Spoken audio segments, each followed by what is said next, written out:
Hi ಎಲ್ರಿಗೂ ನಮಸ್ಕಾರ. Share market in Kannada ಚಾನೆಲ್ಗೆ ನಿಮಗೆ ಸ್ವಾಗತ.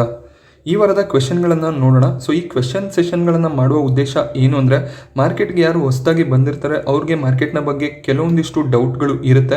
ಸೊ ಇಲ್ಲಿ ಬೇರೆಯವರು ಕೇಳುವ ಕ್ವೆಶನ್ಗಳಿಂದ ಅವರ ಕ್ವೆಶನ್ಸ್ಗಳಿಗೂ ಆನ್ಸರ್ ಸಿಗುತ್ತೆ ಅನ್ನುವಂಥ ಒಂದು ಪ್ರಯತ್ನ ಆಗಿರುತ್ತೆ. ಸೊ ಕ್ವೆಶನ್ಗಳನ್ನು ನೋಡೋಣ. ಮೊದಲನೇದಾಗಿ ಇಲ್ಲಿ ಆದೇಶ್ ಕುಮಾರ್ ಹಾಗೆ ಶ್ರೀನಿವಾಸ್ ಅವರು BCG ಬೋನಸ್ ಶೇರ್ಗಳ ಬಗ್ಗೆ ಕೇಳಿದ್ದಾರೆ.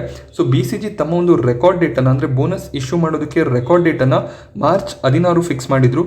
ಸೊ 15 ದಿನದ ಒಳಗಾಗಿ ಇವರು ಈ ಬೋನಸ್ ಶೇರ್ಗಳನ್ನು ಕ್ರೆಡಿಟ್ ಮಾಡಬೇಕಿತ್ತು. ಹಾಗೆ ನಾನು NSEಯಲ್ಲಿ ಇವರ ಡಾಕ್ಯುಮೆಂಟನ್ನು ಕೂಡ ನೋಡಿದೆ. ಮಾರ್ಚ್ 24ಕ್ಕೆ ನಾವು ಕ್ರೆಡಿಟ್ ಮಾಡ್ತೀವಿ ಅಂತ ಹೇಳಿದ್ದಾರೆ, ಬಟ್ ಇನ್ನೂ ನಮಗೆ ಬೋನಸ್ ಶೇರ್ಸ್ ಬರ್ತಿರೋದು ಕಾಣಿಸ್ತಿಲ್ಲ. ಸೊ ಹಾಗೆ ಇಲ್ಲಿ ಸೆಬಿಯ ರೂಲನ್ನು ನಾವು ಗಮನಿಸಿದಾಗ, ಅಕಸ್ಮಾತ್ ಯಾವುದಾದ್ರೂ ಕಂಪನಿ ಬೋನಸ್ ಶೇರನ್ನು ಅನೌನ್ಸ್ ಮಾಡಿದ್ರೆ ಆ ಅನೌನ್ಸ್ಮೆಂಟ್ ದಿನದಿಂದ 6 ತಿಂಗಳ ಒಳಗಾಗಿ ಬೋನಸ್ ಶೇರನ್ನು ಕ್ರೆಡಿಟ್ ಮಾಡಬೇಕಾಗತ್ತೆ. ಸೊ ಬೋನಸ್ ಕೊಡ್ತೀವಿ ಅಂತ ಅನೌನ್ಸ್ ಮಾಡಿದ್ಮೇಲೆ ಅದನ್ನು ಹಿಂಪಡೆಯೋದಕ್ಕೆ ಸಾಧ್ಯ ಆಗೋದಿಲ್ಲ. ಏನಕ್ಕೆ ಅಂದರೆ ಶೇರ್ ಪ್ರೈಸಸ್ ಆಲ್ರೆಡಿ ಆಲ್ಟರ್ ಆಗಿರುತ್ತೆ. ಸೊ ಆ ಕಾರಣದಿಂದ ಬೋನಸ್ ಅನ್ನು ಕೊಡಲೇಬೇಕಾಗುತ್ತೆ. BCG ಬೋನಸ್ ಶೇರ್ ಕೊಡ್ತೀವಿ ಅಂತ ಅನೌನ್ಸ್ ಮಾಡಿದ್ದು ಜನವರಿ 23ಕ್ಕೆ. ಸೊ ಆ ಡೇಟನ್ನು ನಾವು ಕನ್ಸಿಡರ್ ಮಾಡಿದಾಗ ಜುಲೈ 23ರ ಒಳಗಾಗಿ ಅವರು ಬೋನಸ್ ಶೇರ್ಗಳನ್ನು ಕೊಡಬೇಕಾಗುತ್ತೆ. ಇಲ್ಲ ಅಂದರೆ ಅದು ಸೆಬಿನ ಒಂದು ರೂಲ್ನ ಉಲ್ಲಂಘನೆ ಆಗುತ್ತೆ. ಸೊ ನಿಮ್ಮ ಬಳಿ ಏನಾದರೂ ಈಗ ಶೇರ್ಗಳು ಇದ್ರೆ ಅಲ್ಲಿ ನಿಮಗೆ ಪ್ರಾಫಿಟ್ ಕಾಣಿಸಿದ್ರೆ ಪ್ರಾಫಿಟನ್ನು ಬುಕ್ ಮಾಡ್ಬೋದಾಗುತ್ತೆ. ಸೊ ಈ ಬೋನಸ್ ಶೇರ್ಗಳು ಖಂಡಿತವಾಗ್ಲೂ ನಿಮ್ಮ ಡಿಮ್ಯಾಟಲ್ಲಿ ಕ್ರೆಡಿಟ್ ಆಗುತ್ತೆ. ಸೊ ಇಲ್ಲಿ ಸ್ವಲ್ಪ ಡಿಲೇ ಆಗ್ತಿದೆ. ಸೊ ಡಿಲೇ ಯಾವ ಕಾರಣಕ್ಕೆ, ಅದ್ರ ಬಗ್ಗೆ ಇನ್ನೂ ಕಂಪನಿ ಯಾವುದೇ ಒಂದು ಮಾಹಿತಿಯನ್ನು ಕೊಟ್ಟಿಲ್ಲ. ಹಾಗೆ ಪ್ರಸಾದ್ ಅವರು ಕೇಳ್ತಿದ್ದಾರೆ FII DI ಪಾರ್ಟ್ 2 ಮಾಡಿ ಅಂತ. ಸೊ ಮಾಡ್ತೀನಿ ಸದ್ಯದಲ್ಲೇನೆ. ಹಾಗೆ ಪ್ರಸನ್ನ ಕುಮಾರ್ ಮತ್ತೆ ಮಂಜುನಾಥ್ ಅವರು ಕೇಳ್ತಿದ್ದಾರೆ ಈ ವೋಟಿಂಗ್ನ ಬಗ್ಗೆ. ಸೊ ಈ ವೋಟಿಂಗ್ನ ಬಗ್ಗೆ ಇವತ್ತೊಂದು ವಿಡಿಯೋನ ಮಾಡಿದ್ದೀನಿ. ಈ ವೋಟಿಂಗ್ ಕಂಪಲ್ಸರಿ ಅಲ್ಲ, ಬಟ್ ಸ್ಟಿಲ್ ನಮ್ಮ ಬಳಿ ಆ ಕಂಪನಿಯ ಶೇರ್ಗಳು ಇದ್ರೆ ಈ ವೋಟಿಂಗಲ್ಲಿ ನಾವು ಪಾರ್ಟಿಸಿಪೇಟ್ ಮಾಡಬೇಕಾಗುತ್ತೆ. ಹಾಗೆ ಇನ್ನೊಂದು ಕ್ವೆಶನ್ ಕೂಡ ಇದೆ. HDFC ಬ್ಯಾಂಕಲ್ಲಿ ಇನ್ವೆಸ್ಟ್ಮೆಂಟನ್ನು ಮಾಡಿದ್ದೀನಿ 1 ಲಕ್ಷ ಅಂತ ಹೇಳ್ತಿದ್ದಾರೆ. ಸೊ ಈ 1 ಲಕ್ಷ 1 ಕೋಟಿ ಯಾವಾಗ ಆಗುತ್ತೆ ಅಂತ ಇವರು ಕೇಳ್ತಿದ್ದಾರೆ. ಸೊ ಅಷ್ಟು ಸುಲಭವಾಗಿ 1 ಕೋಟಿ ಆಗೋದಿಲ್ಲ ಸರ್. ಇಲ್ಲಿ ಈಗ ನಮಗೆ HDFC ಬ್ಯಾಂಕ್ 1400 ರೂಪಾಯಿ ಹತ್ತತ್ರ ಟ್ರೇಡ್ ಆಗ್ತಿದೆ. ಸೊ ನೀವು 1 ಲಕ್ಷ ಇನ್ವೆಸ್ಟ್ಮೆಂಟನ್ನು ಮಾಡಿದ್ದೀರಾ. ಸೊ ಹತ್ತತ್ರ ನಿಮ್ಮ ಬಳಿ 90ರಿಂದ 92 ಶೇರ್ಗಳು ಇರುತ್ತೆ. ಸೊ ಈ 92 ಶೇರ್ಗಳನ್ನೇ ನೀವು ಹೋಲ್ಡ್ ಮಾಡ್ತೀನಿ ಅಂತ ಅಂದರೆ ಅದು 1 ಕೋಟಿ ಆಗಬೇಕು ಅಂದರೆ HDFC ಬ್ಯಾಂಕ್ ಏನೀಗ 1400 ರೂಪಾಯಿಲಿ ಟ್ರೇಡ್ ಆಗ್ತಿದೆ, ಅದು 1 ಲಕ್ಷ ರೂಪಾಯಿ ಹತ್ರ ಟ್ರೇಡ್ ಮಾಡಬೇಕಾಗುತ್ತೆ ಒಂದೊಂದು ಶೇರ್ಗಳು. ಆಗ ನಿಮ್ಮ ಇನ್ವೆಸ್ಟ್ಮೆಂಟ್ 1 ಕೋಟಿ ಆಗುತ್ತೆ. ಸೊ ಅದಕ್ಕೆ ತುಂಬಾನೇ ಸಮಯ ಆಗುತ್ತೆ. ಸೊ ಆ ಒಂದು ಕಾರಣದಿಂದ ಒಂದೇ ಒಂದು ಸ್ಟಾಕಲ್ಲಿ ಎಲ್ಲ ಅಮೌಂಟನ್ನು ಇನ್ವೆಸ್ಟ್ ಮಾಡೋದಕ್ಕೆ ಹೋಗಬೇಡಿ. ಪೋರ್ಟ್ಫೋಲಿಯೋನ ಡೈವರ್ಸಿಫೈ ಮಾಡಿಕೊಂಡು ಇನ್ವೆಸ್ಟ್ಮೆಂಟನ್ನು ಮಾಡ್ತಾ ಹೋಗಬೇಕಾಗುತ್ತೆ. ಕಂಟಿನ್ಯೂಸ್ ಆಗಿ ಇನ್ವೆಸ್ಟ್ಮೆಂಟ್ ಮಾಡ್ತಾ ಹೋದಾಗ ಸೊ ಬೇಗ ನಿಮ್ಮ ಒಂದು ಟಾರ್ಗೆಟನ್ನು ರೀಚ್ ಆಗ್ಬೋದಾಗುತ್ತೆ. ಹಾಗೆ ಮ್ಯೂಚುವಲ್ ಫಂಡ್ಗಳ ಬಗ್ಗೆ ತಿಳಿಸಿ ಅಂತ ಕೇಳ್ತಿದ್ದಾರೆ. ಸೊ ಮ್ಯೂಚುವಲ್ ಫಂಡ್ನ ಬಗ್ಗೆ ಆಲ್ರೆಡಿ ಕೆಲವೊಂದಿಷ್ಟು ವಿಡಿಯೋಗಳನ್ನು ಮಾಡಿದ್ದೀನಿ. ಮ್ಯೂಚುವಲ್ ಫಂಡ್ ಮತ್ತು ETF ಅನ್ನುವಂಥ ಪ್ಲೇಲಿಸ್ಟಲ್ಲಿ ಆ ವಿಡಿಯೋಗಳನ್ನು ನೀವು ನೋಡ್ಬೋದಾಗುತ್ತೆ. ಹಾಗೆ ಶ್ರೀನಿವಾಸ್ ಅವರು ಕೇಳ್ತಿದ್ದಾರೆ 2000 ಮಂತ್ಲಿ SIP ಮಾಡಬೇಕು ಅಂತ ಇದ್ದೀನಿ, 10 ಸ್ಟಾಕಲ್ಲಿ ಯಾವ ರೀತಿ ಇನ್ವೆಸ್ಟ್ ಮಾಡೋದು ಅಂತ. ಸೊ ನಿಮ್ಮ ಬಜೆಟ್ ಏನಾದರೂ 2000 ರೂಪಾಯಿ ಪ್ರತಿ ತಿಂಗಳಿಗೆ ಅಂತ ಆದರೆ 10 ಸ್ಟಾಕನ್ನು ಸೆಲೆಕ್ಟ್ ಮಾಡೋದು ಕಷ್ಟ ಆಗುತ್ತೆ. ಏನಕ್ಕೆ 10 ಸ್ಟಾಕ್ ಸೆಲೆಕ್ಟ್ ಮಾಡಬೇಕು ಅಂದಾಗ ಸ್ಟಾಕ್ ಪ್ರೈಸ್ 200 ರೂಪಾಯಿಗೂ ಕಡಿಮೆ ಇರಬೇಕಾಗುತ್ತೆ. ಸೊ ಅಂಥ ಸ್ಟಾಕ್ಗಳನ್ನು, ಒಳ್ಳೊಳ್ಳೆ ಸ್ಟಾಕ್ಗಳನ್ನು ಪಿಕ್ ಮಾಡೋದು ತುಂಬಾ ಕಷ್ಟ. ಆ ಒಂದು ಕಾರಣದಿಂದ ನೀವು ಮ್ಯೂಚುವಲ್ ಫಂಡಲ್ಲಿ ಇನ್ವೆಸ್ಟ್ಮೆಂಟನ್ನು ಮಾಡ್ಬೋದಾಗುತ್ತೆ. ಅಲ್ಲಿ ಆರಾಮಾಗಿ ನೀವು 2 ಫಂಡ್ಗಳಲ್ಲಿ 1000 ರೂಪಾಯಿ ಥರ ಇನ್ವೆಸ್ಟ್ಮೆಂಟನ್ನು ಮಾಡ್ಬೋದಾಗುತ್ತೆ. ಸ್ಟಾಕಲ್ಲೇ ಇನ್ವೆಸ್ಟ್ ಮಾಡ್ತೀನಿ ಅಂದರೆ 4-5 ಸ್ಟಾಕ್ಗಳನ್ನು ಸೆಲೆಕ್ಟ್ ಮಾಡಿಕೊಂಡು ಅದರಲ್ಲಿ ಇನ್ವೆಸ್ಟ್ಮೆಂಟನ್ನು ಮಾಡ್ಬೋದಾಗುತ್ತೆ. ಹಾಗೆ ಪದ್ಮೇಶ್ ಅವರು ಕೇಳ್ತಿದ್ದಾರೆ ಸ್ಟಾಕಲ್ಲಿ ಲಾಂಗ್ ಟರ್ಮ್ಗೆ SIPಯನ್ನು ಮಾಡ್ಬೋದಾ ಅಂತ. ಖಂಡಿತವಾಗ್ಲೂ ಮಾಡ್ಬೋದು. ಸ್ಟಾಕಲ್ಲಿ ನಾವು ಅದನ್ನು SCP ಅಂತ ಕರಿತೀವಿ. ಅದ್ರ ಬಗ್ಗೆ ಆಲ್ರೆಡಿ ನಾನೊಂದು ವಿಡಿಯೋನ ಮಾಡಿದ್ದೀನಿ. ಸೊ ಆ ವಿಡಿಯೋನ ನೀವು ನೋಡ್ಬೋದಾಗುತ್ತೆ. ಹಾಗೆಯೇ ಮ್ಯೂಚುವಲ್ ಫಂಡಲ್ಲಿ ಬೆಸ್ಟಾ ಅಥವಾ ಸ್ಟಾಕಲ್ಲಿ ಬೆಸ್ಟಾ ಅಂತ ಕೇಳ್ತಿದ್ದೀರಾ. ನನ್ನ ಪ್ರಕಾರ ಮ್ಯೂಚುವಲ್ ಫಂಡಲ್ಲಿ SIP ಬೆಸ್ಟು. ಸೊ ಅದನ್ನು ನೀವು ಮಾಡ್ಬೋದಾಗುತ್ತೆ. ಸ್ಟಾಕ್ ಮಾರ್ಕೆಟಲ್ಲಿ ರೆಗ್ಯುಲರ್ ಆಗಿ ನೀವು ಸ್ವಿಂಗ್ ಟ್ರೇಡಿಂಗ್ ಥರ ಮಾಡಿಕೊಂಡು ಹೋಗ್ಬೋದಾಗುತ್ತೆ. ಹಾಗೆ ಮಧು ಅವರು ಕೇಳ್ತಿದ್ದಾರೆ ಅದಾನಿ ಪೋರ್ಟ್ ಮತ್ತು LNTಯಲ್ಲಿ ಯಾವುದು ಬೆಸ್ಟ್, ಎರಡು ನನ್ನ ಪೋರ್ಟ್ಫೋಲಿಯೋದಲ್ಲಿ ಇದೆ ಅಂತ. 2 ಸ್ಟಾಕ್ ತುಂಬಾ ಚೆನ್ನಾಗಿದೆ. ಅದಾನಿ ಪೋರ್ಟ್ ಸ್ವಲ್ಪ ಎಕ್ಸ್ಪೆನ್ಸಿವ್ ಆಗಿ ಟ್ರೇಡ್ ಆಗ್ತಿದೆ. LNT ಒಳ್ಳೆ ಒಂದು ವ್ಯಾಲ್ಯೂಷನಲ್ಲಿ ಇದೆ. ಸೊ ಎರಡನ್ನೂ ಕೂಡ ಕಂಟಿನ್ಯೂ ಮಾಡ್ಬೋದಾಗುತ್ತೆ. ಎರಡೂ ತಮ್ಮದೇ ಆದ ಫೀಲ್ಡಲ್ಲಿ ಒಳ್ಳೆ ಒಂದು ಪರ್ಫಾರ್ಮೆನ್ಸ್ ಕೊಡುವಂಥ ಸ್ಟಾಕ್ಸ್ ಆಗಿರುತ್ತೆ. ಹಾಗೆ ವಿಜಯ್ ಕುಮಾರ್ ಅವರು ಕೇಳ್ತಾರೆ ಮಂತ್ಲಿ 10ರಿಂದ 15 ಸಾವಿರ ಅರ್ನ್ ಮಾಡೋದು ಹೇಗೆ, ಇನ್ವೆಸ್ಟ್ಮೆಂಟನ್ನು ಮಾಡಿ ಅಂತ. ಸೊ ಇನ್ವೆಸ್ಟ್ಮೆಂಟನ್ನು ಮಾಡಿ ಈ ರೀತಿ ಮಂತ್ಲಿ 10ರಿಂದ 15 ಸಾವಿರ ಅರ್ನ್ ಮಾಡೋದು ಕಷ್ಟ. ಡಿವಿಡೆಂಡಿಂದ ನೀವು ಅರ್ನ್ ಮಾಡಬೇಕು ಅಂತ ಅಂದ್ಕೊಂಡ್ರು ಕೂಡ ನಿಮ್ಮ ಒಂದು ಇನ್ವೆಸ್ಟ್ಮೆಂಟ್ ಏನಿದೆ 10ರಿಂದ 15 ಲಕ್ಷ ಆಗಿರಬೇಕಾಗುತ್ತೆ. ಅದು ಕೂಡ ಡಿವಿಡೆಂಡ್ ಚೆನ್ನಾಗಿ ಕೊಡುವಂಥ ಕಂಪನಿಗಳಲ್ಲಿ ಇನ್ವೆಸ್ಟ್ ಮಾಡಬೇಕಾಗುತ್ತೆ. ನೀವು 10ರಿಂದ 15 ಸಾವಿರ ರೆಗ್ಯುಲರ್ ಆಗಿ ಇನ್ಕಮ್ ಪಡಿಬೇಕು ಅಂದರೆ ಟ್ರೇಡಿಂಗನ್ನು ಮಾಡಬೇಕಾಗುತ್ತೆ. ಇಂಟ್ರಾಡೇ ಅಥವಾ ಆಪ್ಷನ್ ಟ್ರೇಡಿಂಗನ್ನು ಸೆಲೆಕ್ಟ್ ಮಾಡ್ಕೋಬೋದಾಗುತ್ತೆ. ಬಟ್ ಅಲ್ಲಿ ನಿಮಗೆ ಕೇವಲ ಪ್ರಾಫಿಟೇ ಆಗುತ್ತೆ ಅನ್ನುವಂಥ ಯಾವುದೇ ಗ್ಯಾರಂಟಿ ಇರೋದಿಲ್ಲ. ಸೊ ಮಾರ್ಕೆಟ್ನ ಬಗ್ಗೆ ಒಳ್ಳೆ ನಾಲೆಡ್ಜ್ ಇದ್ರೆ ಖಂಡಿತವಾಗ್ಲೂ ಆಪ್ಷನ್ ಟ್ರೇಡಿಂಗ್ ಅಥವಾ ಇಂಟ್ರಾಡೇ ಟ್ರೇಡಿಂಗ್ ಮಾಡಿ ಒಳ್ಳೆ ಪ್ರಾಫಿಟ್ ಅನ್ನ ಮಾಡ್ಕೋಬೋದಾಗುತ್ತೆ. ಹಾಗೆ ನಾಗೇಶ್ ಅವರು ಕೇಳ್ತಿದ್ದಾರೆ Laurus lab, IEX, Tata power, trident, Motherson, Sumi wire. So ಇದರಲ್ಲಿ ಲಾಂಗ್ ಟರ್ಮ್ ಇನ್ವೆಸ್ಟ್ಮೆಂಟ್ ಮಾಡಬೇಕು ಅಂತ ಇದ್ದೀರಾ. ಸೊ ಖಂಡಿತವಾಗ್ಲೂ ಮಾಡ್ಬೋದು. ಎಲ್ಲ ಸ್ಟಾಕ್ಗಳು ಚೆನ್ನಾಗಿದ್ದಾವೆ. ಹಾಗೆ ವಿರೂಪಾಕ್ಷ ಅವರು ಕೇಳ್ತಿದ್ದಾರೆ ಇನ್ಕಮ್ ಟ್ಯಾಕ್ಸ್ ಫೈಲ್ ಮಾಡಿಲ್ಲ ಏನಾಗುತ್ತೆ ಅಂತ. ಸೊ ಇಲ್ಲಿ ಕೆಲವೊಂದಿಷ್ಟು ಜನಕ್ಕೆ ಡೌಟ್ಸ್ ಇರುತ್ತೆ ಇನ್ಕಮ್ ಟ್ಯಾಕ್ಸ್ ಫೈಲ್ ಮಾಡಿಲ್ಲ ಅಂದರೆ ಏನು ಆಗ್ಬೋದು ಅಂತ.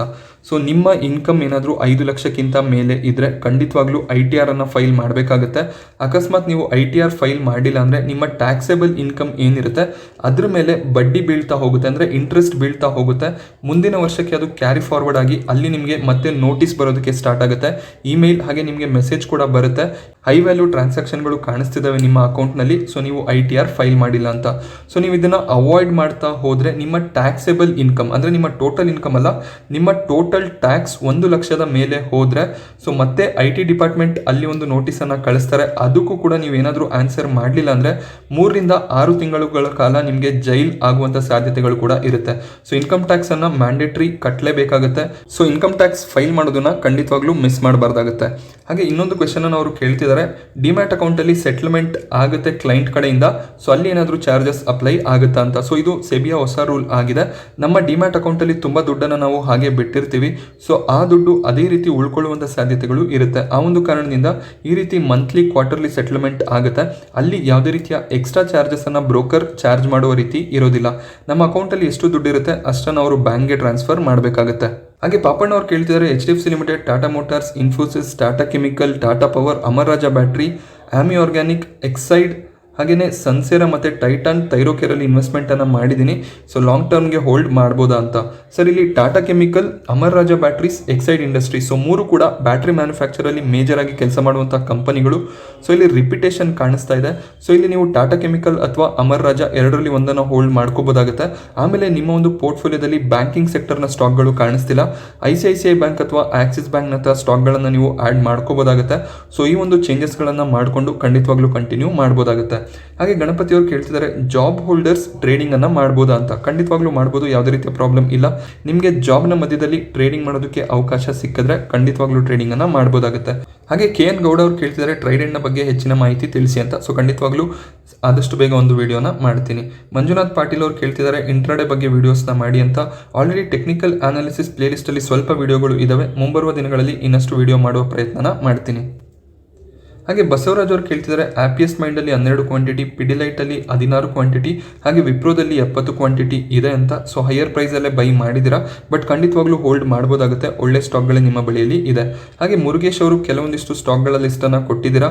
ಸೊ ಇಲ್ಲಿ ನೀವು ಲಂಸಮನ್ನು ಮಾಡಿದ್ದೀರಾ, ಹಾಗೆ ಕೆಲವೊಂದಿಷ್ಟು ಸ್ಟಾಕ್ಗಳಲ್ಲಿ SIP ಅನ್ನು ಮಾಡ್ತಿದ್ದೀರಾ. ಸೊ ನಿಮ್ಮ ಸ್ಟಾಕ್ ಲಿಸ್ಟನ್ನು ನಾನು ಓದಿದ್ದೀನಿ. ಸೊ ಒಳ್ಳೆ ಒಂದು ಸ್ಟಾಕ್ಗಳನ್ನೇ ಸೆಲೆಕ್ಟ್ ಮಾಡಿದ್ದೀರಾ, ಖಂಡಿತವಾಗ್ಲೂ ಕಂಟಿನ್ಯೂ ಮಾಡ್ಬೋದಾಗುತ್ತೆ. ಹಾಗೆ ನಿಮ್ಮ ಪೋರ್ಟ್ಫೋಲಿಯೋದ ಟೋಟಲ್ ವ್ಯಾಲ್ಯೂ ಎಷ್ಟು ಅನ್ನೋದು ನನಗೆ ಗೊತ್ತಾಗಿಲ್ಲ. ಇಷ್ಟೊಂದು ಸ್ಟಾಕ್ಗಳನ್ನು ಆ್ಯಡ್ ಮಾಡ್ತಿದ್ದೀರಾ ಅಂದರೆ 10 ಲಕ್ಷದ ಮೇಲೆ ನಿಮ್ಮ ಪೋರ್ಟ್ಫೋಲಿಯೋ ಇರಬೇಕಾಗುತ್ತೆ. ನೀವು 2-3 ಲಕ್ಷ ಇನ್ವೆಸ್ಟ್ ಮಾಡ್ತಿದ್ದೀರಾ ಅಂದರೆ ಇಷ್ಟೊಂದು ಸ್ಟಾಕ್ಗಳನ್ನು ಇಟ್ಕೊಳ್ಳುವಂಥ ಅವಶ್ಯಕತೆ ಇಲ್ಲ.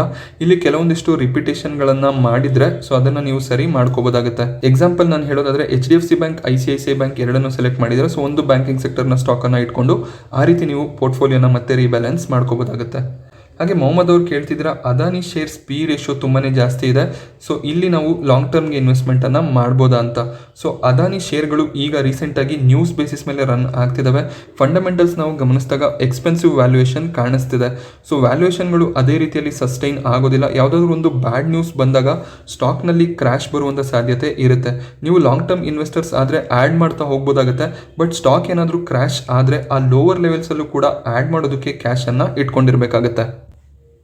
ಹಾಗೆ ಮನೋಜ್ ಅವರು ಕೇಳ್ತಿದ್ದಾರೆ, ಟಾಟಾ ಸ್ಟೀಲಲ್ಲಿ KPIT ಟೆಕ್ನಾಲಜೀಸ್, ಆಪಿಯಸ್ ಮೈಂಡಲ್ಲಿ ಕ್ವಾಂಟಿಟಿಯನ್ನು ಆ್ಯಡ್ ಮಾಡ್ತಿದ್ದಾರೆ ಅಂತ. ಸೊ ಒಂದೊಂದು ಕ್ವಾಂಟಿಟಿ ನಿಮ್ಮ ಬಳಿಯಲ್ಲಿ ಇದೆ. ವಿಪ್ರೋದಲ್ಲಿ 2 ಕ್ವಾಂಟಿಟಿ, ಝೊಮ್ಯಾಟೋದಲ್ಲಿ 4 ಕ್ವಾಂಟಿಟಿಯನ್ನು ಇಟ್ಕೊಂಡಿದ್ದೀರಾ. ಸೊ ನೀವು 10,000 ಇನ್ವೆಸ್ಟ್ಮೆಂಟನ್ನು ಮಾಡಿದ್ದೀರಾ, ಹಾಗೆ ಇನ್ನೂ 5,000 ಇನ್ವೆಸ್ಟ್ ಮಾಡಬೇಕು ಅಂತ ಅಂದ್ಕೊಂಡಿದ್ದೀರಾ.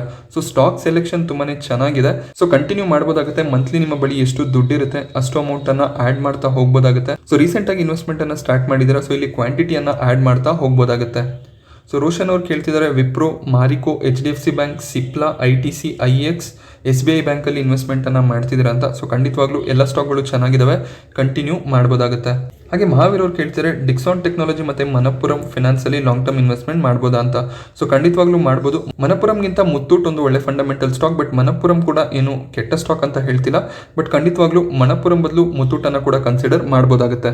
ಹಾಗೆ ನಂದಕುಮಾರ್ ಅವರು ಕೇಳ್ತಿದ್ರ, ಜುಬಿಲೆಂಟ್ ಫುಡ್ ವರ್ಕಲ್ಲಿ ಶೇರ್ ಸ್ಪ್ಲಿಟ್ ಇದೆ, ಸೊ 20ನೇ ತಾರೀಕು ನಮಗೆ ಎಕ್ಸ್ ಡೇಟ್ ನೋಡೋದಕ್ಕೆ ಸಿಗುತ್ತೆ. ಶೇರ್ ಸ್ಪ್ಲಿಟ್ ಆದಮೇಲೆ ಬೈ ಮಾಡಬೇಕಾ ಅಥವಾ ಈಗಲೇ ಬೈ ಮಾಡಿಕೊಂಡ್ರೆ ಒಳ್ಳೆ ರಿಟರ್ನ್ ಸಿಗುತ್ತಾ ಅಂತ. ಸೊ ಇಲ್ಲಿ ನೀವು ಶಾರ್ಟ್ ಟರ್ಮ್ ಯೋಚನೆ ಮಾಡ್ತಿದ್ದೀರಾ ಅಂತ ಅನ್ನಿಸ್ತಿದೆ. ಸೊ ಶೇರ್ ಸ್ಪ್ಲಿಟ್ ಆದಮೇಲೆ ನಿಮಗೆ ಪ್ರೈಸ್ ಕೂಡ ಅದೇ ರೀತಿ ಅಡ್ಜಸ್ಟ್ ಆಗೋದು ಕಾಣಿಸುತ್ತೆ. ಸೊ ಅಲ್ಲಿ ನೀವು ಸ್ವಲ್ಪ ಕಡಿಮೆ ಲೆವೆಲಲ್ಲಿ, ಅಂದರೆ ನಾನು ಟೋಟಲ್ ಹೇಳ್ತಿಲ್ಲ, ನಿಮಗೆ ಸ್ವಲ್ಪ ಅಮೌಂಟ್ನ ಶೇರ್ಗಳನ್ನು ಬೈ ಮಾಡ್ಕೋಬೋದಾಗುತ್ತೆ. ಸೊ ಆ ರೀತಿ ಸ್ಪ್ಲಿಟ್ ಆದಮೇಲೆ ನೀವು ಬೈ ಮಾಡ್ಬೋದಾಗುತ್ತೆ. ಬಟ್ ಮೊಮೆಂಟಮನ್ನು ಗಮನಿಸಬೇಕಾಗುತ್ತೆ. ಸ್ವಲ್ಪ ಡೌನ್ ಟ್ರೆಂಡಲ್ಲಿ ಶೇರ್ಗಳು ಕಾಣಿಸ್ತಿದ್ದಾವೆ. ಸೊ ಆ ಒಂದು ಕಾರಣದಿಂದ ಟೆಕ್ನಿಕಲಿ ನಾವು ಗಮನಿಸಿದಾಗ ಅಷ್ಟು ಮೊಮೆಂಟಮ್ ಇಲ್ಲ. ಸೊ ಜಸ್ಟ್ ಸ್ಪ್ಲಿಟ್ನ ನ್ಯೂಸ್ನ ಬೇಸಿಸ್ ಮೇಲೆ ನಾವು ಟ್ರೇಡಿಂಗನ್ನು ಮಾಡೋದು ತಪ್ಪಾಗುತ್ತೆ. ಸ್ಟಿಲ್ ಇಲ್ಲಿ ಮಿಡ್ ಟರ್ಮ್ಗೆ ನೀವು ಹೋಲ್ಡ್ ಮಾಡ್ತೀರಾ ಅಂದರೆ 6 ರಿಂದ 8 ತಿಂಗಳ ಕಾಲ ಹೋಲ್ಡ್ ಮಾಡ್ತೀರಾ ಅಂದರೆ ಖಂಡಿತವಾಗ್ಲೂ ಎಂಟರ್ ಆಗ್ಬೋದಾಗುತ್ತೆ. ಈಗಲೂ ಕೂಡ ಎಂಟರ್ ಆಗ್ಬೋದಾಗುತ್ತೆ. ಬಟ್ ಸ್ಪ್ಲಿಟ್ನ ಶೇರ್ಗಳು ಬರೋದಕ್ಕೆ ಸ್ವಲ್ಪ ಸಮಯ ಆಗ್ಬೋದು. ಸೊ ಅಲ್ಲಿ ನಿಮಗೆ ಒಳ್ಳೆ ಪ್ರಾಫಿಟ್ ಕಾಣಿಸಿದಾಗ ಎಕ್ಸಿಟ್ ಆಗೋದಕ್ಕೆ ಸಾಧ್ಯತೆಗಳು ಕಮ್ಮಿ ಇರುತ್ತೆ. ಸೊ ನೋಡಿ, ಸ್ಪ್ಲಿಟ್ ಆದಮೇಲೆ ಬೈ ಮಾಡ್ತೀರಾ ಅಂದರೆ 6 ರಿಂದ 8 ತಿಂಗಳ ಕಾಲ ವೆಯ್ಟ್ ಮಾಡಬೇಕಾಗುತ್ತೆ. ಹಾಗೆ ವೀರೇಶ್ ಅವರು ಹೇಳ್ತಿದ್ದಾರೆ, ಟ್ರೈಡೆಂಟಲ್ಲಿ ಲಾಂಗ್ ಟರ್ಮ್ ಇನ್ವೆಸ್ಟ್ಮೆಂಟ್ ಮಾಡಿದ್ದೀನಿ, ಚೆನ್ನಾಗಿದೆ ಅಂತ. ಸೊ ಖಂಡಿತವಾಗ್ಲೂ ಚೆನ್ನಾಗಿರುವಂಥ ಸ್ಟಾಕ್, ಖಂಡಿತವಾಗ್ಲೂ ಹೋಲ್ಡ್ ಮಾಡ್ಬೋದಾಗುತ್ತೆ. ಹಾಗೆ ಪ್ರದೀಪ್ ಅವ್ರು ಕೇಳ್ತಿದ್ದಾರೆ, 14 ತಿಂಗಳಿಂದ HDFCಯಲ್ಲಿ ಇನ್ವೆಸ್ಟ್ಮೆಂಟನ್ನು ಮಾಡಿದ್ದೀನಿ 1480 ಪ್ರೈಸಲ್ಲಿ. ಸೊ ಅದೇ ಪ್ರೈಸಲ್ಲಿ ಈಗ ನಮಗೆ ಶೇರ್ಗಳು ಕಾಣಿಸ್ತಿದ್ದಾವೆ ಅಂತ. ಸೊ ಇದು HDFC ಬ್ಯಾಂಕ್ ಆಗಿರುತ್ತೆ ಪ್ರೈಸನ್ನು ನೋಡಿದಾಗ. ಸೊ ನಿಮಗೆ ರೀಸೆಂಟಾಗಿ ಒಂದು ಮೊಮೆಂಟಮ್ ಕಾಣಿಸಿತ್ತು, 1650 ಲೆವೆಲ್ವರೆಗೂ HDFC ಬ್ಯಾಂಕ್ ಹೋಗಿತ್ತು. ಸೊ ನೀವು ಶಾರ್ಟ್ ಟರ್ಮ್ ಬೈಯಿಂಗನ್ನು ಮಾಡಿದ್ದೀರಾ ಅಂದಾಗ, ಸೊ ಆ ಲೆವೆಲ್ಸ್ ಬಂದಾಗ ಪ್ರಾಫಿಟನ್ನು ಬುಕ್ ಮಾಡ್ಕೋಬೇಕಾಗುತ್ತೆ. ಸೊ ಲಾಂಗ್ ಟರ್ಮ್ ಇನ್ವೆಸ್ಟರ್ಸ್ ಆದರೆ ಸ್ವಲ್ಪ ವೆಯ್ಟ್ ಮಾಡಬೇಕಾಗುತ್ತೆ. ಈಗ ಮರ್ಜರ್ನ ನ್ಯೂಸ್ ಬೇರೆ ಇದೆ, ನೋಡಬೇಕಾಗುತ್ತೆ. ಒಳ್ಳೆ ಒಂದು ಮೊಮೆಂಟಮ್ ಬರುವಂಥ ಸಾಧ್ಯತೆ ಇದೆ. ಸೊ ಇವತ್ತು ರಿಸಲ್ಟ್ ಕೂಡ ಬರೋದಿದೆ. ರಿಸಲ್ಟ್ ಬಂದಮೇಲೆ ಆ ರಿಸಲ್ಟ್ ವಿಡಿಯೋನ ಕೂಡ ನಾನು ಕವರ್ ಮಾಡ್ತೀನಿ. ಅದಾದಮೇಲೆ ಬ್ರೋಕರೇಜ್ ಟಾರ್ಗೆಟ್ಗಳು ಕೂಡ ಬರುತ್ತೆ. ಸೊ ಒಳ್ಳೆ ಒಂದು ಮೊಮೆಂಟಮ್ ಬರುವಂಥ ಸಾಧ್ಯತೆಗಳು ಇರುತ್ತೆ. ಹಾಗೆ ಪ್ರದೀಪ್ ಶೆಣೈ ಅವರು ಕೇಳ್ತಿದ್ದಾರೆ, ಬೋರೋಸಿಲ್ ರಿನ್ಯೂವೇಬಲ್, ತಾನ್ಲಾ ಹಾಗೆಯೇ ಲಕ್ಸ್ ಇಂಡಸ್ಟ್ರೀಸ್ ಯಾವ ರೀತಿ ಇರುತ್ತೆ ಅಂತ. ಸೊ 3 ಕೂಡ ಚೆನ್ನಾಗಿರುವಂಥ ಸ್ಟಾಕ್ಗಳು, ಖಂಡಿತವಾಗ್ಲೂ ಆ್ಯಡ್ ಮಾಡ್ಬೋದಾಗುತ್ತೆ. ಲಕ್ಸ್ ಇಂಡಸ್ಟ್ರೀಸಲ್ಲಿ ಪ್ರಮೋಟರ್ಗಳ ಸ್ವಲ್ಪ ಒಂದು ತಕರಾರು ನಡೀತಿತ್ತು. ಬಟ್ ಕಂಪನಿ ಚೆನ್ನಾಗಿದೆ, ಫಂಡಮೆಂಟಲ್ಸ್ ಚೆನ್ನಾಗಿದೆ. ಹಾಗೆ ನನ್ನ ಟಾಪ್ ಬೈಸ್ 2022ಗೆ ಅಂತ ನೀವು ಕೇಳಿದ್ರೆ, ನಾನು ಈಗಲೂ ಕೂಡ IT ಸೆಕ್ಟರ್ನಲ್ಲಿ ಬುಲ್ಲಿಶ್ ಆಗಿ ಇದ್ದೀನಿ. ಸೊ ಇನ್ಫೋಸಿಸ್ ನನ್ನ ಒಂದು ಫೇವ್ರೇಟ್ ಸ್ಟಾಕ್ ಆಗಿರುತ್ತೆ. ಹಾಗೆ ಎಂಫೋಸಿಸ್ ಮೈಂಟ್ರಿ ಕೂಡ ಒಂದು ಒಳ್ಳೆ ಪಿಕ್ ಆಗಿರುತ್ತೆ. ಹಾಗೆ LNTಯಲ್ಲಿ ಕೂಡ ಸ್ವಲ್ಪ ಬುಲ್ಲಿಶ್ನೆಸ್ ಕಾಣಿಸ್ತಿದೆ. ಸೊ ಅದನ್ನು ಕೂಡ ಕನ್ಸಿಡರ್ ಮಾಡ್ಕೋಬೋದಾಗುತ್ತೆ. ಹಾಗೆ ನರಸಿಂಹಮೂರ್ತಿ ಅವರು ಕೇಳ್ತಿದ್ದಾರೆ, ಅದಾನಿ ವಿಲ್ಮಾರಲ್ಲಿ ಶಾರ್ಟ್ ಟರ್ಮ್ ಅಥವಾ ಲಾಂಗ್ ಟರ್ಮ್ಗೆ ನಾವು ಬೈಯಿಂಗನ್ನು ಮಾಡ್ಬೋದಾ ಅಂತ. ಸೊ ಅದಾನಿ ವಿಲ್ಮಾರ್ ತುಂಬಾ ರನ್ ಆಗಿದೆ. ಸೊ ನಾನು ಅವಾಯ್ಡ್ ಮಾಡೋದು ಬೆಟರ್ ಅಂತ ಹೇಳ್ತೀನಿ. ಆದರೂ ಕೂಡ ನೀವು ಎಂಟರ್ ಆಗ್ತೀರಾ ಅಂದರೆ ಡಿಪ್ಪಲ್ಲಿ ಬೈಯಿಂಗ್ ಮಾಡೋದಕ್ಕೆ ರೆಡಿಯಾಗಿರಬೇಕಾಗುತ್ತೆ. ಸೊ ಇಲ್ಲಿ ನೀವು ಹೈಯರ್ ಲೆವೆಲ್ಸಲ್ಲಿ ಬೈ ಮಾಡಿಕೊಂಡ್ರೆ ಅಕಸ್ಮಾತ್ ಲೋವರ್ ಸರ್ಕ್ಯೂಟ್ಗಳು ಬರ್ತಾ ಹೋದಾಗ, ಸೊ ಲೋವರ್ ಲೆವೆಲ್ಸಲ್ಲಿ ಕೂಡ ನೀವು ಸ್ಟಾಕ್ಗಳನ್ನು ಆ್ಯಡ್ ಮಾಡಬೇಕಾಗುತ್ತೆ. ಹಾಗೆ first by first cell concept ಬಗ್ಗೆ ತಿಳಿಸ್ಕೊಡಿ ಅಂತ ಕೇಳ್ತಿದ್ದೀರಾ. ಬಟ್ ನಾನು ಈ ಕಾನ್ಸೆಪ್ಟ್ ಬಗ್ಗೆ ಇವತ್ತೇ ಕೇಳ್ತಿರೋದು. ಸೊ ನೋಡ್ತೀನಿ, ಅದ್ರ ಬಗ್ಗೆ ಏನಾದರೂ ನನಗೆ ಐಡಿಯಾ ಸಿಕ್ಕಿದ್ರೆ ಖಂಡಿತವಾಗ್ಲೂ ಅದ್ರ ಬಗ್ಗೆ ಒಂದು ವಿಡಿಯೋನ ಮಾಡ್ತೀನಿ. ಹಾಗೆ ಪ್ರಾಣೇಶ್ ನಾಯಕ್ ಅವರು ಕೇಳ್ತಿದ್ದಾರೆ, ಟ್ರೇಡಿಂಗ್ ಮಾಡುವಂಥ ದುಡ್ಡು ಎಲ್ಲೋಗುತ್ತೆ? 95% ಟ್ರೇಡರ್ಸ್ ಮನಿಯನ್ನು ಕಳ್ಕೊತಾರೆ ಅಂತ ಹೇಳ್ತಿದ್ದಾರೆ. ಸೊ 5% ಜನ ಅಷ್ಟೇನ ದುಡ್ಡನ್ನು ಮಾಡೋದು ಅಂತ. ಸೊ ಇದೊಂದು ಜಸ್ಟ್ ಡೇಟಾ ಬೇಸಿಸ್ ಮೇಲೆ ಹೇಳ್ತಾರೆ. ಕೇವಲ 5% ಜನ ಮಾತ್ರ ದುಡ್ಡನ್ನು ಮಾಡ್ತಾರೆ ಅಂತ ಅಲ್ಲ. ಸೊ ಈ 5% ಜನ ಯಾವಾಗಾದರೂ ಲಾಸನ್ನು ಕೂಡ ಮಾಡ್ಬೋದು. ಆ 95% ಟ್ರೇಡರ್ಸ್ ಲಾಭ ಕೂಡ ಮಾಡ್ಬೋದಾಗುತ್ತೆ. ಸೊ ಓವರ್ ಆಲ್ ಒಂದು ಆವರೇಜ್ನ ಪ್ರಕಾರ ಜಸ್ಟ್ ಒಂದು ಲೋಕ ರೂಢಿಗೆ ಮಾತನ್ನ ಹೇಳ್ತಾರೆ ಅಂತ ಹೇಳ್ತಾರಲ್ಲ, ಸೊ ಆ ರೀತಿ ಇದನ್ನ ಹೇಳ್ತಾರೆ. ಸೊ ಟ್ರೇಡಿಂಗ್ ಆದಾಗ ದುಡ್ಡು ಮಾರ್ಕೆಟಲ್ಲಿ ರನ್ ಆಗ್ತಿರುತ್ತೆ. ಸೊ ಒಬ್ಬರಿಂದ ಒಬ್ಬರಿಗೆ ಹೋಗ್ತಾ ಇರುತ್ತೆ. ಕೆಲವೊಂದಿಷ್ಟು ದಿನ ನಾನು ಪ್ರಾಫಿಟನ್ನು ಮಾಡ್ತಿರ್ತೀನಿ, ಕೆಲವೊಂದಿಷ್ಟು ದಿನ ನೀವು ಪ್ರಾಫಿಟ್ ಮಾಡ್ತೀರಾ. ಸೊ ಆಮೇಲೆ ನಾನು ಲಾಸ್ ಮಾಡ್ತೀನಿ, ನೀವು ಲಾಸ್ ಮಾಡ್ತೀರಾ. ಸೊ ಈ ರೀತಿ ನಡೀತಾನೆ ಇರುತ್ತೆ. ಇದೊಂದು ಸೈಕಲ್ ಆಗಿರುತ್ತೆ. ಸೊ ಇಲ್ಲಿ ಕೇವಲ ಅವರೇ ದುಡ್ಡು ಮಾಡ್ತಾರೆ ಅಂತ ಹೇಳೋದಕ್ಕೆ ಆಗೋದಿಲ್ಲ. ರಾಕೇಶ್ ಜುಂಜುನ್ವಾಲಾ ಅಂತವರು ಕೂಡ ದುಡ್ಡನ್ನು ಕಳ್ಕೊಳ್ಳುವಂಥ ಸಾಧ್ಯತೆ ಇರುತ್ತೆ. ಹಾಗೆ ವಿಕಾಸ್ ಅವ್ರು ಕೇಳ್ತಿದ್ದಾರೆ, ಫ್ಯೂಚರ್ ಗ್ರೋತ್ ಸೆಕ್ಟರ್ಗಳನ್ನು ಹೇಳಿ ಅಂತ. ಸೊ ಭಾರತದಲ್ಲಿ ನಾವು ಗ್ರೋತ್ ಸೆಕ್ಟರ್ ಅಂತ ಮಾತಾಡಿದಾಗ ಮೊದಲನೇದಾಗಿ EV ಸೆಕ್ಟರ್ ನಮಗೆ ನೋಡೋದಕ್ಕೆ ಸಿಗುತ್ತೆ.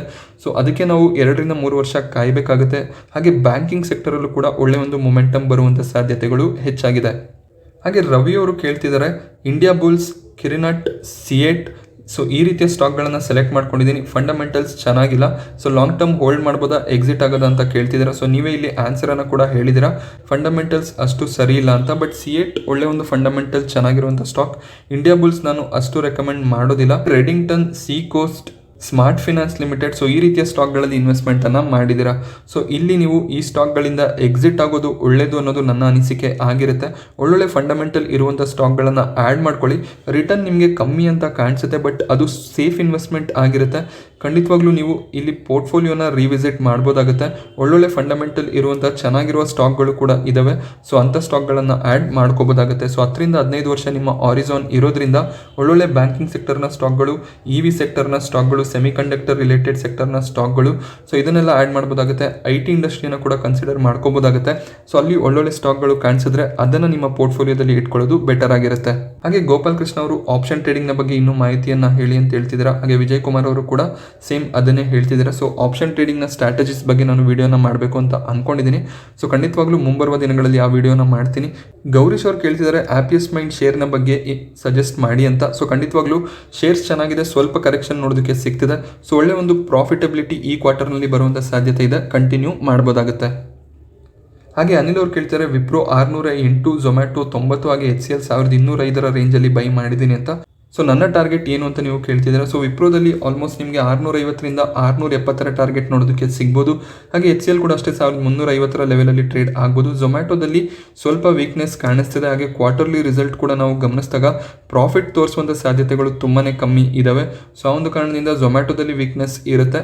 ವಿಪ್ರೋ ಮತ್ತು HCL ರಿಸಲ್ಟ್ ಯಾವ ರೀತಿ ಬರುತ್ತೆ ಅದರ ಬೇಸಿಸ್ ಮೇಲೆ ನಾವು ಡಿಸ್ಕಷನ್ ಮಾಡ್ಬೋದಾಗುತ್ತೆ. ಬಟ್ ಸ್ಟಿಲ್ ವಿಪ್ರೋ ಮತ್ತು HCL ಅನ್ನು ಹೋಲ್ಡ್ ಮಾಡ್ಬೋದಾಗುತ್ತೆ. ಹಾಗೆ ವಿಜಯ್ ಅವ್ರು ಕೇಳ್ತಿದ್ದಾರೆ, ಮನಿ ಕಂಟ್ರೋಲನ್ನು ಬಿಟ್ಟರೆ ಬೇರೆ ಯಾವ ಅಪ್ಲಿಕೇಶನ್ ಚೆನ್ನಾಗಿದೆ ಅಂತ. ಸೊ ನೀವು ನ್ಯೂಸ್ ಬೇಸಿಸ್ ಮೇಲೆ ಕೇಳಿದ್ರೆ ನೀವು ಎಕನಾಮಿಕ್ ಟೈಮ್ ಹಾಗೆ ಬಿಸ್ನೆಸ್ ಸ್ಟ್ಯಾಂಡರ್ಡನ್ನು ಕನ್ಸಿಡರ್ ಮಾಡ್ಕೋಬೋದಾಗುತ್ತೆ. ನೀವು ಸ್ಟಾಕ್ ಸ್ಪೆಸಿಫಿಕ್ ಇನ್ಫಾರ್ಮೇಷನ್ ಬೇಕು ಅಂತ ಅಂದರೆ ಟ್ರೆಂಡ್ ಲೈನನ್ನು ನೋಡ್ಬೋದಾಗುತ್ತೆ. ಹಾಗೆಯೇ ಟಿಕರ್ ಟೇಪಲ್ಲಿ ಕೂಡ ನಿಮಗೆ ಆಪ್ಷನ್ಸ್ ಇರುತ್ತೆ. ಸೊ ಅಲ್ಲಿ ಕೂಡ ಒಳ್ಳೆ ಅನಾಲಿಸಿಸನ್ನು ಮಾಡ್ಬೋದು. ಹಾಗೆ ಫ್ರೀ ಟೂಲ್ ನಾವು ಗಮನಿಸಿದಾಗ ಸ್ಕ್ರೀನರ್ ಆ್ಯಪ್ ನಮಗೆ ತುಂಬಾ ಒಂದು ಒಳ್ಳೆ ಟೂಲ್ ಆಗಿರುತ್ತೆ. ಹಾಗೆ ಸೌಮ್ಯ ಅವ್ರು ಕೇಳ್ತಾರೆ, ಇಂಡಲ್ಕೋ ಶೇರ್ ಇನ್ಫಾರ್ಮೇಷನ್ ಹೇಳಿ, ಹಾಗೆ ಟಾರ್ಗೆಟ್ ಏನು ಇರ್ಬೋದು ಅಂತ ಕೇಳ್ತಿದ್ರ. ಇಂಡಲ್ಕೋದಲ್ಲಿ ತುಂಬಾ ಮೊಮೆಂಟಮ್ ಬಂದಿತ್ತು. ಸೊ ಅಲ್ಲಿಂದ ಸ್ವಲ್ಪ ಕರೆಕ್ಷನ್ ಕೂಡ ಆಗ್ತಿದೆ. ಸೊ ಒಳ್ಳೆ ಒಂದು ಸ್ಟಾಕ್ ಖಂಡಿತವಾಗ್ಲೂ ನಿಮ್ಮ ಬಳಿ ಇದ್ರೆ ಹೋಲ್ಡ್ ಮಾಡ್ಕೋಬೋದಾಗುತ್ತೆ. ಸೊ 1 ಇಯರ್ ಟಾರ್ಗೆಟ್ ಅಂದರೆ 700 ರೂಪಾಯಿವರೆಗೂ ಇಂಡಲ್ಕೋ ಹೋಗುವಂಥ ಸಾಧ್ಯತೆಗಳು ಇರುತ್ತೆ. ಹಾಗೆ ಹರೀಶ್ ಅವ್ರು ಕೇಳ್ತಿದ್ದೀರಾ, ಫೇಕ್ ಬ್ರೇಕ್ಔಟ್ನ ಹೇಗೆ ಫೈಂಡ್ ಔಟ್ ಮಾಡೋದು ಅಂತ. ಸೊ ಒಂದು ವಾಲ್ಯೂಮ್ ಅನಾಲಿಸಿಸಿಂದ ನಾವು ಕಂಡುಹಿಡಿಬೋದಾಗುತ್ತೆ. ಅಕಸ್ಮಾತ್ ನಿಮಗೆ ರೆಸಿಸ್ಟೆನ್ಸ್ನ ಮೇಲೆ ಏನಾದರೂ ಕ್ಯಾಂಡಲ್ಗಳು ಫಾರ್ಮ್ ಆಗ್ತಿದ್ರೆ ಅಲ್ಲಿ ವಾಲ್ಯೂಮನ್ನು ಅಬ್ಸರ್ವ್ ಮಾಡ್ತಿರ್ಬೇಕಾಗುತ್ತೆ. ಒಳ್ಳೆ ಒಂದು ವಾಲ್ಯೂಮ್ನೊಂದಿಗೆ ಬ್ರೇಕ್ಔಟ್ ಸಿಕ್ಕಿದ್ರೆ ಅದು ಫೇಕ್ ಬ್ರೇಕ್ಔಟ್ ಆಗುವಂಥ ಸಾಧ್ಯತೆಗಳು ತುಂಬಾ ಕಮ್ಮಿ ಇರುತ್ತೆ.